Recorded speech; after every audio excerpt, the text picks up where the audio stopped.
you out here choking people out and stuff.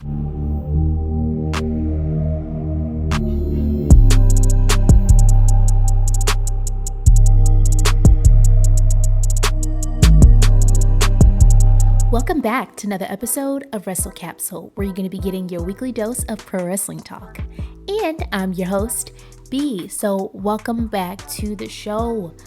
Today's topic is going to be, of course, Smackdown, Friday Night Smackdown. There's some things that we need to talk about, and one of those things being that Undisputed Tag Team match between the champions, the Usos, versus the New Day. Now, I have to say, that match was chef's kiss. It was so good. Seeing these two tag teams just go at it, it's just, I feel like with this match, you were seeing both of these teams just shine so much, even though there was a point in time where the Usos were just tag teaming on Kofi, doing whatever they possibly could to keep him from being able to tag Xavier in. It was so crazy. But even at the beginning of the match, I think it was the New Day just freaking up Jey Uso in the corner in the where the turnbuckles are. But then on the other point, then it was Kofi Kingston getting freaked up. I think at one point, like, I don't remember if it was Jay or Jimmy, but one of them like kept ramming Kofi into the barricade. So it was definitely a back and forth. But then there was the point where it was just the Usos were just dominating and just freaking up Kofi, keeping him in that chokehold. Like, it was, I didn't know what to think. Honestly, I would have liked to see the New Day win and to retain that record of being the longest reigning tag team champions, but the Usos were able to retain successfully their Undisputed Tag Team Championships. And even though it was kind of let down, like, the match itself was so freaking good. And I mean, even though the New Day lost, it still showed how amazing Xavier was and Kofi Kingston are together. And there was times throughout the match, even like towards the end, when Kofi was finally able to tag in Xavier, like, there were so many near falls that I was just like, and it was the New Day kept pinning the Usos, and I was just like, I can't take all of this suspense. This is too much for my heart. Like, oh my gosh, like, I wanted the New Day to win so bad. But I mean, I feel like the Usos are going to reign as long as Roman Reigns is going to reign, just to keep the, the unisonism of the championship reigns in the bloodline. That's what I'm starting to think after this win of the Usos. Like, everyone is just going to keep their championships at this point. When they're going to lose them, I don't know. If they're just going to lose one of them or they're going to lose all of them, like, I don't know anymore. And I'm okay with that, because I like not being able to predict what happens on a product, on a show.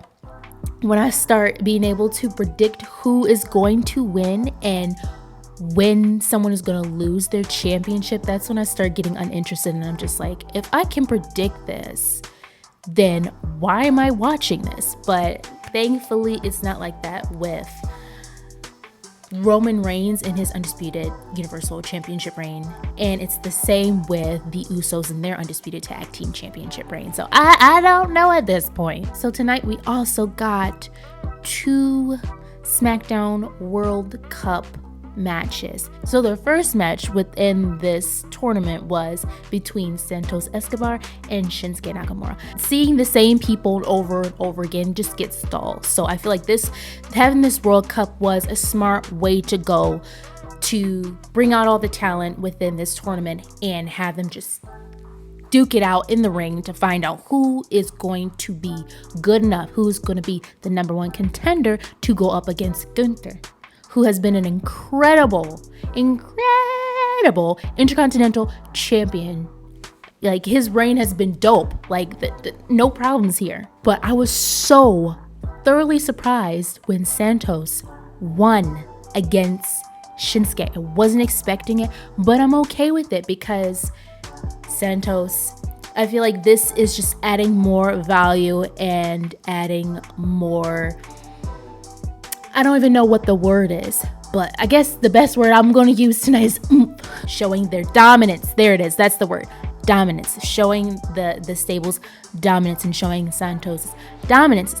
And he just came up on the main roster to SmackDown. So this is a really cool win, and I'm curious to see how far he is going to go in this tournament. And another surprise for me was for that, I think it was the 6-pack challenge for the women, and whoever was going to win that match was going to be the number 1 contender to go up against Ronda Rousey for the SmackDown Women's Championship at Survivor Series War Games. So within the 6-pack challenge, it was Liv Morgan, Sonya Deville, Raquel Rodriguez, Shotzi Blackheart, Xia Li, and Lacey Evans.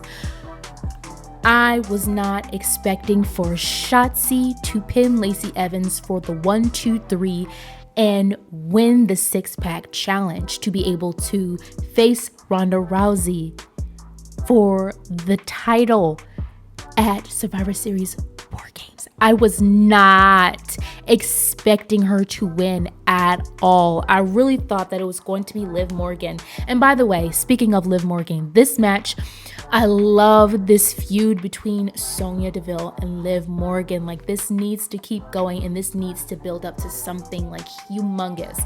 I don't know how, but it needs to happen. Like, these two going at it is so good. Honestly, I thought it was going to be Liv Morgan who was going to win the match and become the number 1 contender to go against Ronda.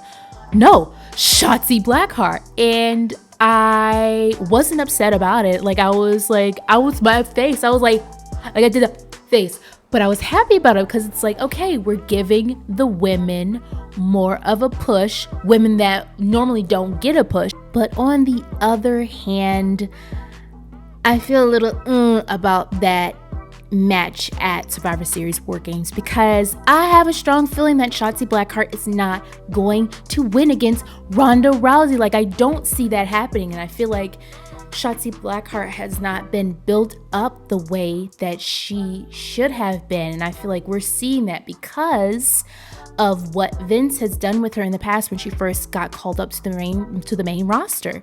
So I wonder how this whole match between Shotzi and Shayna Baszler is going to be next Friday, because I mean, I don't know about you guys, but Shayna Baszler to me is seeming like a freaking sidekick, a little enforcer, a little, I don't know, little dirty worker on the side for Ronda Rousey doing her dirty work. I'm just like, you out here choking people out and stuff. Shayna, I get it, you're a heel, you're friends with Ronda, you guys got a little cahoots thing going on, but I'm just like, girl, when is that going to be over?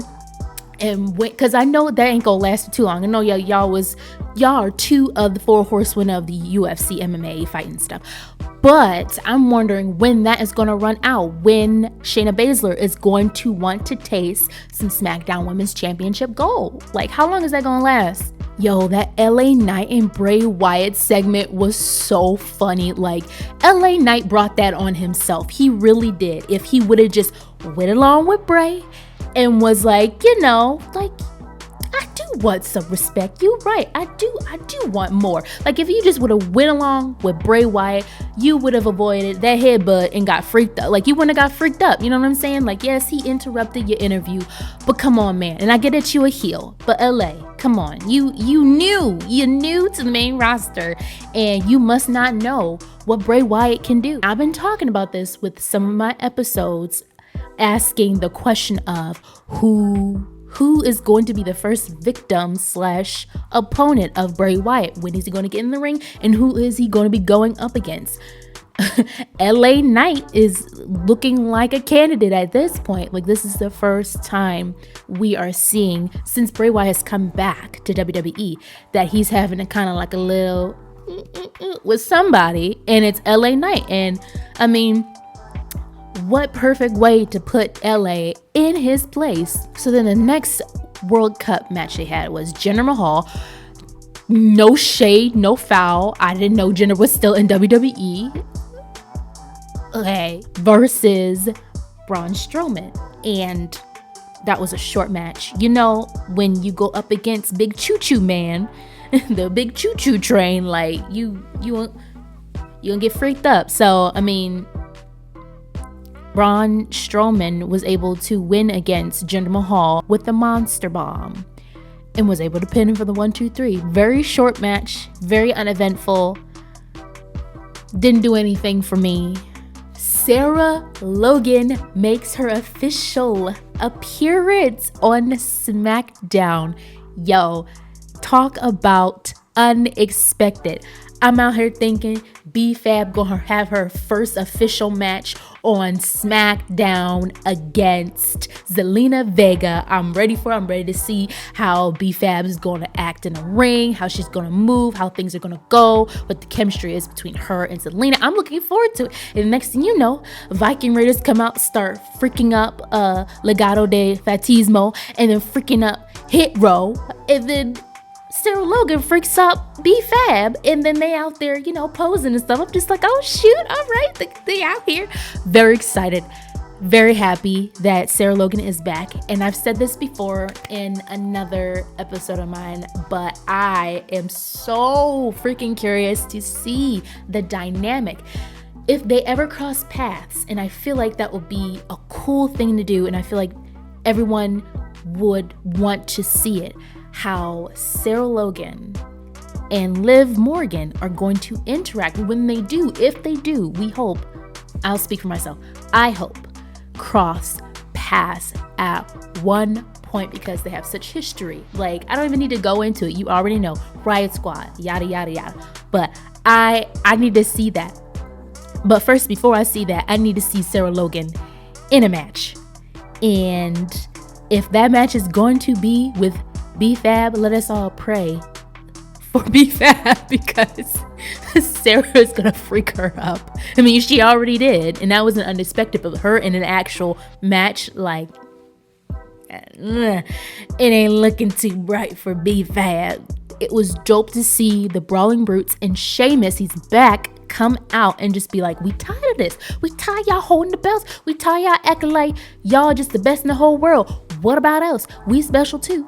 I was not expecting Drew McIntyre to come out and help out the Brawling Brutes and Sheamus because, you know, Sheamus and Drew McIntyre got history. Their feud is one of my favorites. Like these two go at it, and it's just good. It's never not good.